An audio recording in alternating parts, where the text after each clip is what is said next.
Memotret kini menjadi salah satu hobi yang menjanjikan. Bagi Anda pecinta fotografi, peluang meraih kesuksesan terbuka di depan mata. Ya, berikut ini reporter kami Putri akan mengajak Anda bermain ke studio Rio Wibowo, fotografer profesional muda yang namanya kini sedang melambung berkat kreativitasnya membidik objek dengan kamera.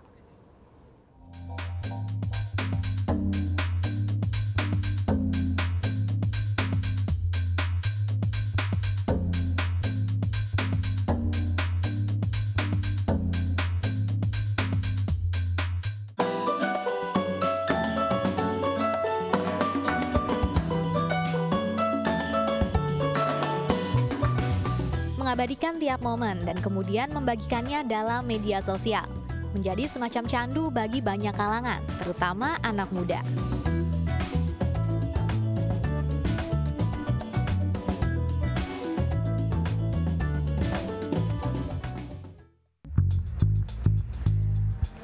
Dunia fotografi kini menjadi fenomena sosial dan para peminatnya pun berasal dari berbagai kalangan usia. Salah satunya adalah kaum muda. Nah, jika Anda penggemar fotografi, pasti tak asing dengan nama Rio Motret atau Rio Fotografi. Pengalaman yang memotret dan kemudian diunggah dalam media Instagram membuat namanya melambung dan dikenal sebagai fotografer muda yang profesional. Nah, di episode kali ini saya akan mengajak Anda berkenalan dengan sosok di balik Rio Motret sekaligus mencuri tips menjadi fotografer handal dari Rio Wibowo.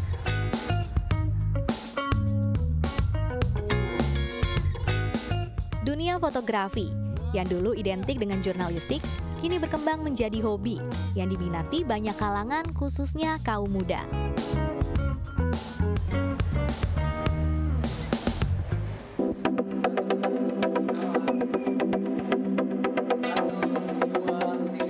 Rio Wibowo adalah salah satunya. Hobi memotret yang ditekuninya menjadi peluang bisnis menjanjikan, bahkan mampu menciptakan lapangan pekerjaan.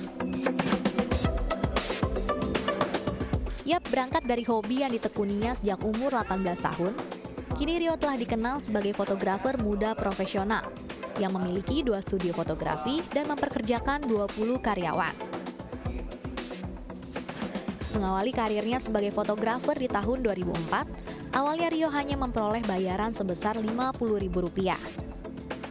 Namun, konsistensi Rio pada hobi tersebut membuat Rio kini dikenal masyarakat luas dengan hasil jepretan yang mengagumkan. Karya-karyanya pun mampu menjaring klien-klien dari kalangan menengah atas, termasuk artis papan atas.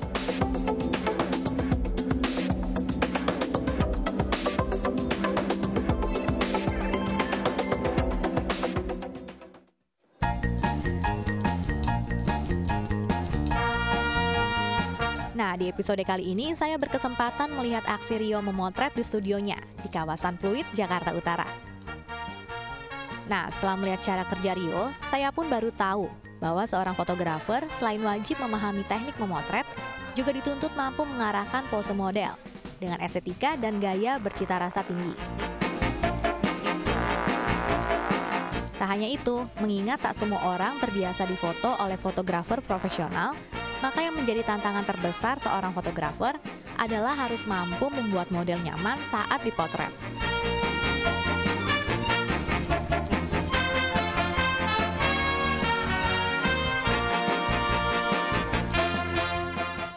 Ya, Kak Rio, kan sebenarnya Rio Motret itu berangkat dari hobi. Bisa ceritain Kak, itu sebenarnya prosesnya seperti apa sih hingga bisa menjadi seperti sekarang?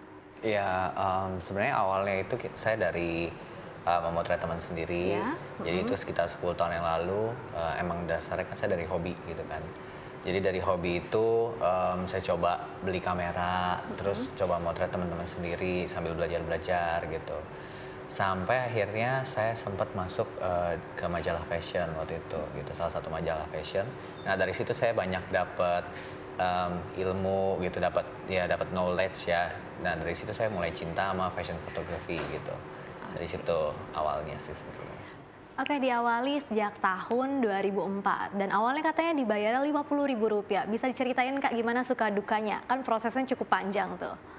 Ya, suka dukanya karena ini kan memang saya memulainya dari nol banget kan gitu. Jadi dari mulai beli kamera dari tabungan sendiri gitu kan sampai akhirnya ya join majalah, terus saya coba ya pokoknya setiap tahun gitu saya mencoba masuk ke sini, masuk ke dunia ini, masuk dunia itu gitu, fotografi wedding apa dan sebagainya, sampai akhirnya ya udah sekarang sih jadi banyak motret selebriti juga gitu. Oke, jadi pakai proses juga ya Kak Proses, ya? jadi bukan sesuatu yang instan gitu. Jadi memang saya sempat ngelewatin masa-masa sulit juga gitu. Ibaratnya kayak ya mencari jati diri biasalah gitu. Ya, Karyo, sekarang fotografi itu menjadi fenomena sosial. Bisa kasih tips nggak gimana sih cara mengembangkan minat tersebut? Karena kan banyak kita punya minat tapi kita nggak bisa ngembanginnya. Bisa kasih tips Kak? Mungkin banyak apa ya, hunting gitu, benar-benar banyak mencoba dan banyak belajar gitu. Jadi atau mungkin bisa juga ngambil short course fotografi buat dapetin basic-basicnya gitu. Jadi kan emang kita perlu tahu basic juga. Ada, kalau aku kan memang kebetulan backgroundnya graphic design, jadi memang sempat ada mata kuliah fotografi. Jadi kan kita tahu basicnya. Nah, sedangkan kalau emang yang anak-anak muda sekarang yang membeli kamera tapi dia nggak punya basic fotografi, mungkin bisa belajar di YouTube. Di YouTube sebenarnya sekarang kan sarana internet tuh bagus banget ya. Atau nggak ngambil short course gitu, dan perbanyak hunting kalau aku bilang. Perbanyak hunting. Jadi dari situ kan akan dapat pelajaran ya, sembari motret, kita sembari dapat pengalaman gitu. Oke. Lalu Kak, misalnya kita sudah punya hobi motret, lalu juga kita punya minat di motret, terus hasil jepretannya juga udah oke banget. Terus lalu gimana sih Kak cara mengkomersialisasikannya? Sekarang kan banyak media sosial gitu kan, sosial media. Jadi ya ada Instagram, ada Facebook, terus ada Tumblr, ada segala macam. Nah, dari situ kita publish aja karya kita gitu kan.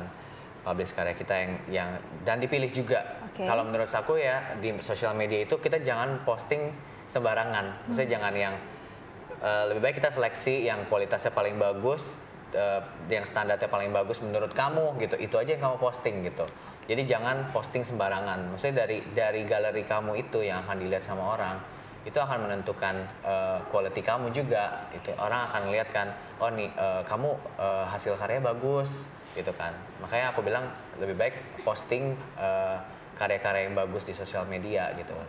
Ya Kak, yang terakhir pasti ini yang ditunggu-tunggu oleh para penggemar fotografi. Bisa kasih tips memotret dari Karyo sendiri? Tips fotografi ya. Kalau aku sih, ya aku sebenarnya bukan masih belum pantas untuk memberikan tips-tips gitu. Cuman kalau dari aku,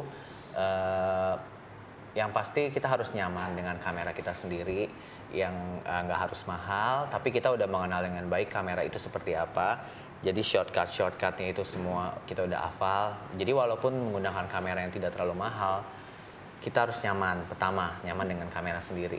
Udah gitu kita harus bisa membuat objek yang kita foto itu juga merasa nyaman. Jadi pada saat kamu motret, kamu harus buat orang yang difoto itu terasa nyaman. Jadi dia juga nggak kaku gitu.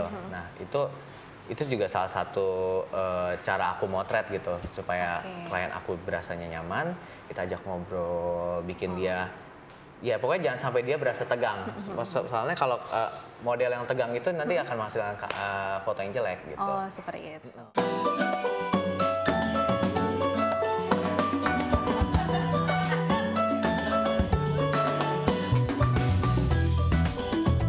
Hobi jika ditekuni dengan sungguh-sungguh bisa memberikan manfaat, bahkan bisa memberikan penghasilan. Seperti pengalaman Rio Wibowo, konsistensi dan keuletannya telah memberikan kesuksesan. Ya, Anda pun juga bisa seperti Rio, asal mau setia terhadap proses. Putri Mawito, Fajar Aji, Dai TV, Jakarta.